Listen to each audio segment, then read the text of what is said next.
And so she's a senior history major, and then she's minoring in museum studies. And her talk today is cross versus cross. And so you guys will welcome. Today I'm talking about the Kirchenkampf and the Holocaust, which I'll define that large German word in a moment. This is a little brief thing, so I'm looking at like the German churches and their relationship with the Nazi Party and just what kind of went with the relationship with those two.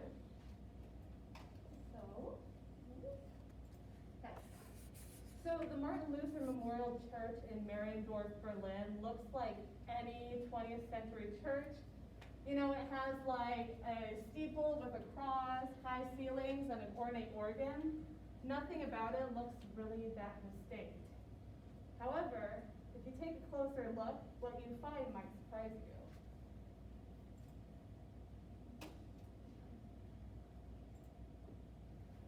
So inside we have the pulpit has Christ with a Nazi Wehrmacht soldier. The baptismal font is adorned by a Nazi SS soldier along with women, children, and Christ as well. And then some of the panels that create that arch used to include swastikas. So the Martin Luther Memorial Church was built in October 1933 during the Nazi rise to power. So the church is really symbolic of that complex relationship between the church and the state during the early 1930s.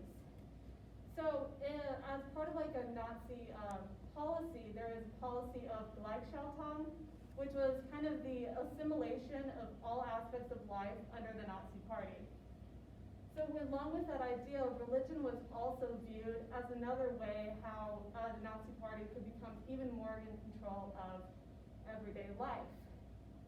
So with that, with the church wanting to become more, the state wanting to become more involved, obviously some of the churches would have to decide, will they align with the Nazi Party or oppose it, which brought up many complications.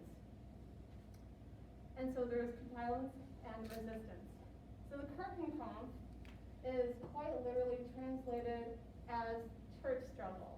And the Kirchenkampf is basically the struggle between the German Protestant churches, I'm focusing mainly on the Protestant churches for this talk, and the Nazi Party. But it's also an internal struggle between the German churches because you had some groups that opposed the Nazi Party and other groups that wanted to join them and follow their ideas. So one of the big controversies within the Kirchenkampf is also the Jewish question. What do we do with the Jews of Germany? Are we going to persecute? Do they persecute them? Do they help them? What do they do with the Jews? So in my presentation today, I want to really talk to you about that church struggle, the struggle of the German churches as a whole with the Nazi state, but then also the internal struggle between the churches, and then whether they, and ultimately, like, were they able to have a response to the Jewish question? And in all, I believe that they failed to provide that unified response against the persecution of Jews because of the Kirchenkampf and struggle between all the churches. So the Kirchenkampf can be broken down into 5 stages. So we have from spring 1932 until fall of 1933, which is that like idea of Gleichschaltung, and it's really when the pro and anti-Nazi religious groups are first formed. In the fall of 1933 until 1934, it was the full kind of assimilation of the church under Nazi ideology, and then you have the even more increased 2 church extremes. And then 1934 to 1937, you see some restriction against the opposing churches that went against the Nazi Party. 1937 to 1939, there is even more increased restriction toward resistance. So between these 2 times, we have like the opposing churches becoming even more like resistant towards the Nazi Party, and in return, the party is becoming restricting them even more. And then finally, we have 1939 through 1945, with the other resisting churches and theologians becoming imprisoned, and it's just escalating throughout. So throughout the timeline, it's just the conflict just escalates and there's even more tensions. So Hitler himself was kind of indifferent towards religion. It was not religious himself. However, he saw the importance that the church had with some German people. So for example, not everyone was religious in Germany, but when it comes with like Protestants and Catholics, the Protestant church was the largest denomination, and then specifically the German Evangelical Church was the largest denomination in Germany. And so he saw that even though he didn't agree with religion and believe it, other people did. And so he had this idea to create a single centralized National Socialist Reich church that he would have some say and control in because he'd be able to appoint who was the head of it. Which, for the Protestant church, is quite a feat. Because if you do not know, the Protestant church, unlike the Catholic church, has no head person. Like it's made up of a bunch of denominations with all different people, kind of different pastors. There's no centralized figure like in the Catholic church having a centralized pope. So creating that Reichschurch with one person in the center was a big deal, but also, because of how fragmented the churches already were, pretty hard to do and very difficult. And we'll talk more about those difficulties. So Nazi ideology kind of viewed Hitler as a prophet already, and then with religion, as you'll see in a little bit, they viewed him also in that same way. So Hitler's dream of kind of having a centralized Reichschurch really happened and started in 1932 when a group of theologians, politicians, and lay people met together to talk about how they're going to align the Protestant church with the Nazi Party. So they met together, and the group that met later became the Deutsche Christen, or German Christians. So the German Christians, and one of their first things that they wrote, said that they focus on achieving an integration of the 29 constituent churches of the German Evangelical Association into one national Protestant church. And so in this sense, corroborating Hitler's idea of having a single main church. So at their first National Assembly in Berlin, a Nazi official and politician, Wilhelm Kube, who was also a strong German Christian, was quoted saying, "The church is for a German, a communion of believers that is duty-bound to the battle for its Christian Germany. The goal of the German Christian faith movement is one evangelical German church. The state of Adolf Hitler calls for such a church. The church must hear that call." So I think from this quote you can really get the idea of what the German Christians, what their goal was. They really wanted to just focus on having the church, no matter what, aligning with the Nazi Party, and really viewed Hitler as a prophet, as that what they called pure Messiah or pure Jesus. So they really just saw him as being like this like glorified person now in the church who's just come back to save Germans. And one interesting thing is with the churches, bringing these like Nazi ideology into their doctrine was not coerced. They decided to do it on their own accord. And even within the church themselves, they called each other the stormtroopers of Christ. So stormtroopers kind of, I think that's what like the SS soldiers were also called in Germany. So kind of aligned themselves with being Nazi soldiers for religion.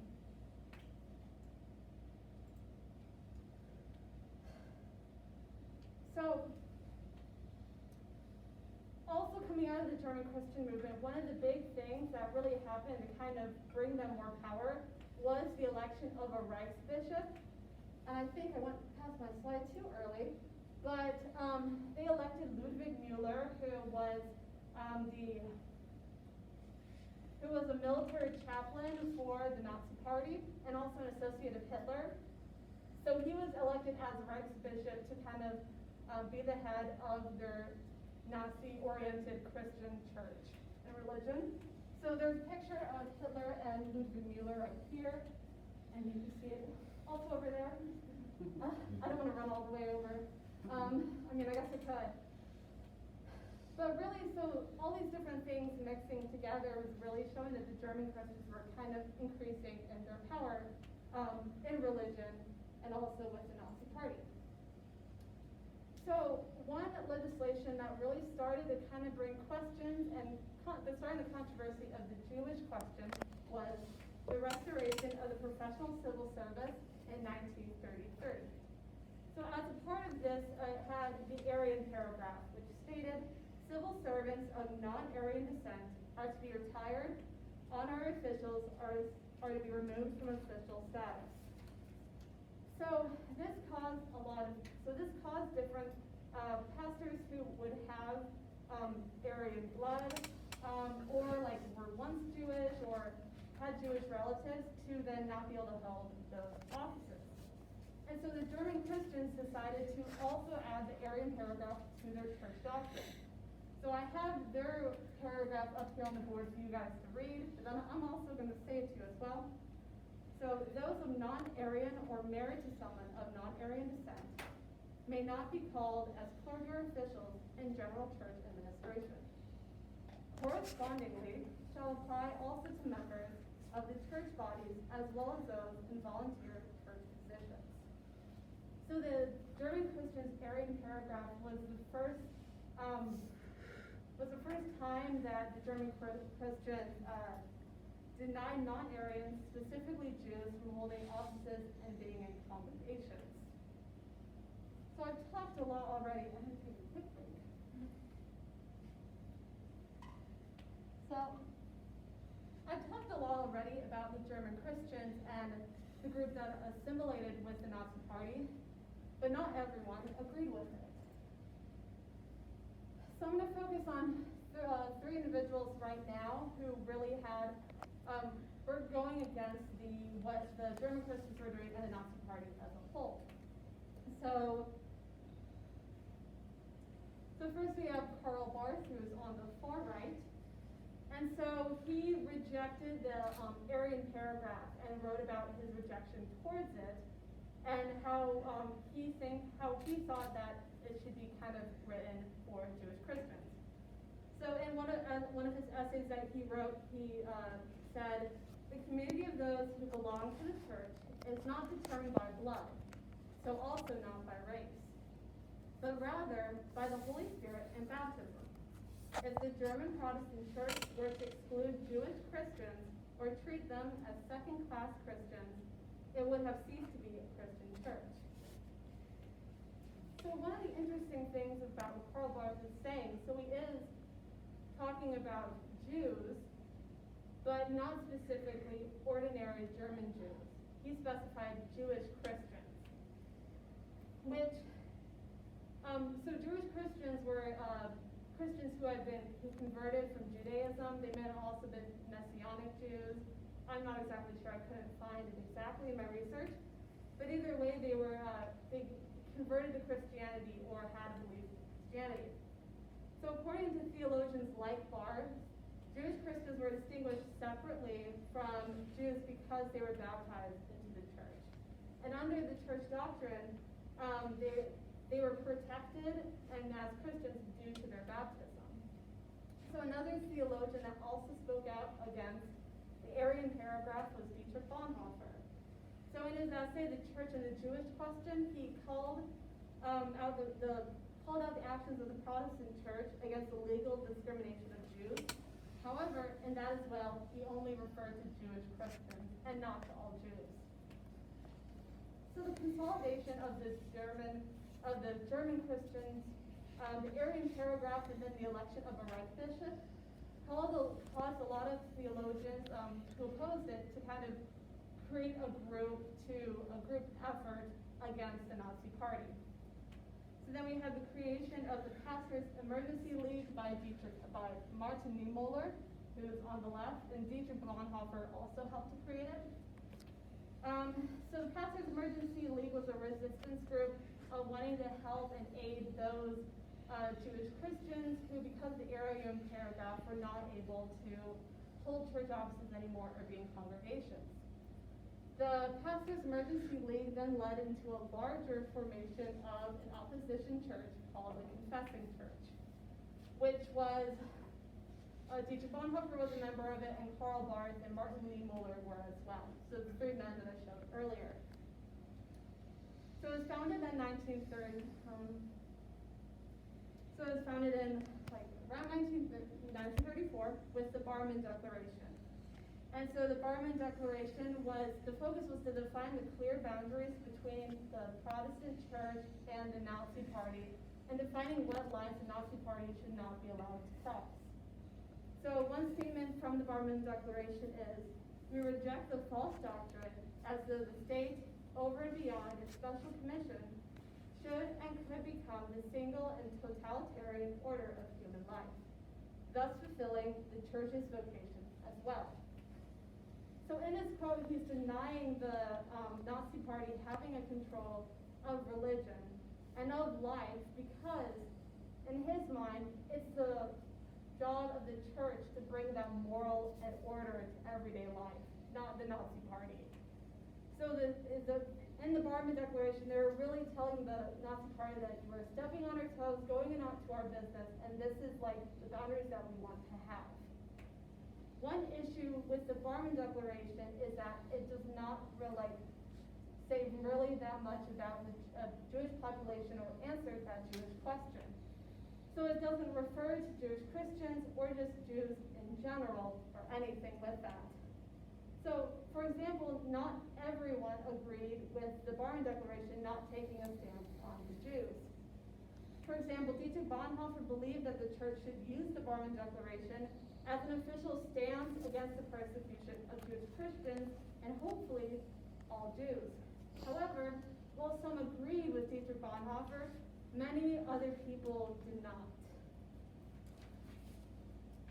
So some supplemented not wanting to go with the Barben Declaration or the persecution of Jews because they wanted to focus more on the pastors that were being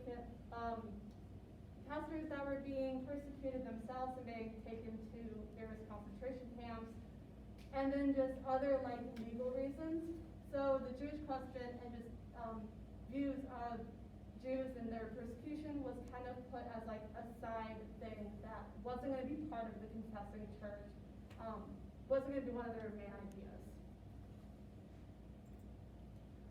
So kind of the turning point for the Kirchenkampf was Kristallnacht, which happened on November 9th through 10th, 1938. So in that, the night of the broken glass, Jewish businesses were destroyed all over Germany, and just people were taken out, and it was just so much destruction. So because of that, a lot of members of the confessing church saw this and how in this pogrom and really saw that the Jews are being persecuted. And some were thinking that it could lead to more oppression. However, not everyone agreed with that. There are members of the confessing church that do not think that it could get worse or anything happen. So we had some groups that were starting to really bring more opposition and really have more verbal resistance against the Nazi Party and against the German Christians. But many confessing church members also did not. So Kristallnacht also was kind of a turning point for the German Christians as well. And they had a reaction that was more of a verbal stance against Jews and for the persecution of Jews. So in the Stutgart Declaration, which was written in 1939 by Siegfried Mueller, he stated, with all the strength of our faith and our active life, we serve the man who has led our people out of servitude and misery to freedom and true greatness. And that again, he's talking about Adolf Hitler as that like Messiah, that pure Jesus. And so kind of viewing him as even more a prophet that they should follow. Also in the Stutgart Declaration was the creation of the Institute for the Study and Eradication of Jewish Influence in Church and German Life. So according to historian Doris Bergen, she views this what was made to be as kind of like an ecclesiastical final solution, because it focused on the eradication of not really eradication of Jews, but eradication of them from being in church life and being able to go to churches and congregations. So kind of like the Judaizing of the German church.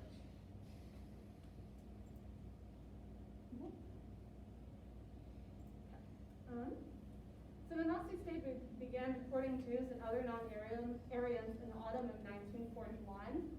And so these deportations was was what really got the Confessing Church to start going into like more hands-on action. We had people that started gathering supplies and different articles so that people could go, so Jews could go undercover, giving them safety in their homes, and then also there were some smuggling attempts. For example, Dietrich Bonhoeffer was hands-on in a smuggling attempt called Operation 7, in which they smuggled 14 Jews with false papers to Switzerland. And as a result of this smuggling operation, he was arrested by the Gestapo and held in prison. And if I remember correctly, I believe he died in prison as well. Which the prison is still there in Berlin if you're interested. It's now a museum, but really interesting, and they talk about Dietrich Bonhoeffer briefly there. So you have like people who are actively doing something hands-on to help the Jewish population as a result of the deportations. But again, as in Stutgart and even with the Nuremberg laws, many people in the Confessional Church still did not view the Jews to be the main problem. They viewed that it was the Nazi Party taking in and trying to take over some church offices and take more control to be the main issue. So even though Dietrich Bonhoeffer and many other theologians were actively wanting to help the Jews, many people did not realize that it was a priority. So the Kirchenkampf ended with the collapse of the Third Reich in 1945. So during the Allied denazification of Germany, the Western Allies put the Confessing Church and neutral churches in control of the German Protestant Church as a whole. And so there was a debate to decide what to do with the German Christians that were like assimilated to the Nazi Party. Would they be allowed to keep on preaching, or what was going to happen to them?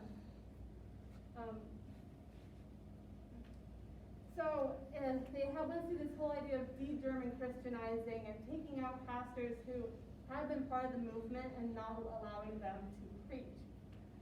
And in 1947, the central office of the Protestant Church in Germany announced that the German Christian threat was eliminated.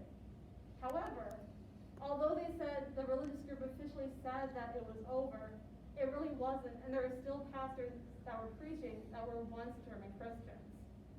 So while they noticed some people that would have had involvement, some people were still preaching, and even though they had this backstory behind them.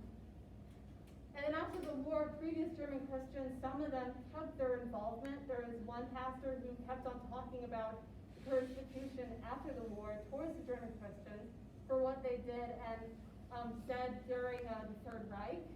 But then there are also other pastors that denied having any involvement in the German Christian movement whatsoever. So after the Protestant churches ceased their fight with the Nazi Party, they were forced to come to terms with what happened during the Third Reich, during the post-war period. So during the post-war period and after the Nuremberg trials, many members of the Confessing Church alleged that they did not fully understand the gravity of Jewish persecution during the Holocaust, and it tried to state why they didn't fully realize it before, and then tried to justify their stance after. So the Stutgart Declaration of Guilt was written in 1945 by the German Evangelical Church and was the first written Protestant response toward the Holocaust. And it said, "We accuse ourselves for not standing to our beliefs more courageously, for not praying more faithfully, for not believing more joyously, and for not loving more ardently." So in this declaration, they clearly admitted their guilt. However, they had no response towards the Holocaust and what happened with the persecution of Jews. So in 1967, Karl Barth, who was a theologian that I talked about earlier and wrote the Barben Declaration, wrote a letter to his friend Eberhard, I cannot pronounce this guy's last name, Message, who was a student, close friend, and a biographer of Bonhoeffer. And in this letter, Karl Barth really revealed some of the feelings that he had felt being a member of the Confessing Church and not fully realizing the issues and the persecution of Jews in Germany, and that it was a major issue. So Karl Barth wrote, even among the churchmen who saw the spiritual treason and murderous direction of Nazi totalitarianism most clearly, there was little enough awareness that the heart of the matter was the Jewish question. So I think in Karl Barth's response really just shows that people didn't fully realize what was going on, but yet they also did.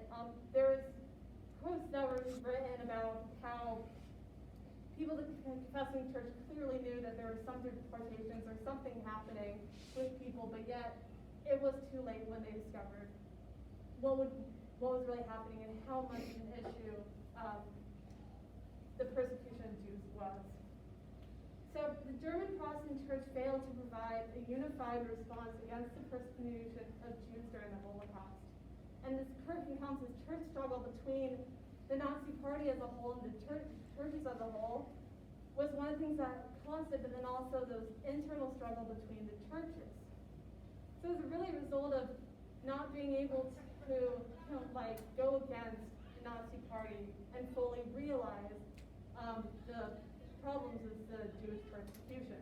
For example, we have the German Christians decide to assimilate with the Nazi Party to follow their ideas.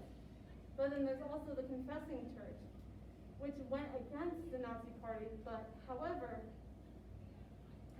the Confessing Church supported the Nazi Party at times until it was really going against church policies or taking power away from religion of the church. So in the end, the persecution of Jews, so it was really the failure of the German Protestant Church to stand against the persecution of the Jews was falling on the shoulders of the Confessing Church and their inability to realize how the gravity of the persecution.